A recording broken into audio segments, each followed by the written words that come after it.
Hello सर्वांना, अंकिताज किचनच्या रोजच्या स्वयंपाकमध्ये आपल्या सगळ्यांचं स्वागत। आज मी लाल भोपळ्याची श्राद्ध पक्षात केली जाणारी भाजी दाखवते।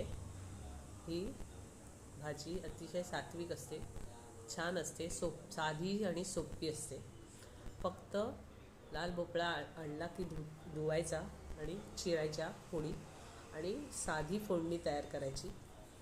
हिंग, जिरं आणि मोहरीची व्यवस्थित तेल घालायचं, 4 चमचे तरी घालायचं व्यवस्थित आणि ओपनमध्येच शिजवायची। थोडंसं झाकण ठेवलं तरी चालेल, याचं वाफेचं। 5 ते 10 मिनटात ही भाजी शिजते। मग त्यावर आपण सगळे आपले मसाले घालू शकतो।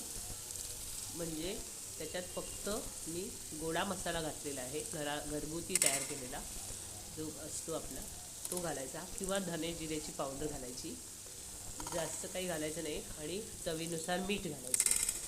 हळद तिखट तर फोडणीत घालायचीच असते, ती घातली की हा असा रंग येतो छानपैकी। व्यवस्थित अशी करायची आणि थोडंसं खोबरं घालायचं, वरती पेरायचं आणि अशा तऱ्हेने ही भाजी 10 ते 15 मिनटात तयार होते। तुम्ही करून बघा, छान लागते। तुम्हाला हवा असेल तर त्यात गूळ किंवा साखर तुम्ही घालू शकता, पण लाल भोपळ्याला ही स्वतःची एक चांगली गोडस अशी चव असते, त्याच्यामुळे नाही घातलं तरी चालतो। अशा तऱ्हेने मस्तपैकी भाजी तयार होते। ही बघ, अशी मी व्यवस्थित अशी परतून घेतली आहे ही भाजी। जास्त त्याच्यावर झाकण ठेवलं नाही मी, म्हणून एक 5-10 मिनटं लागतात, छान तयार होते।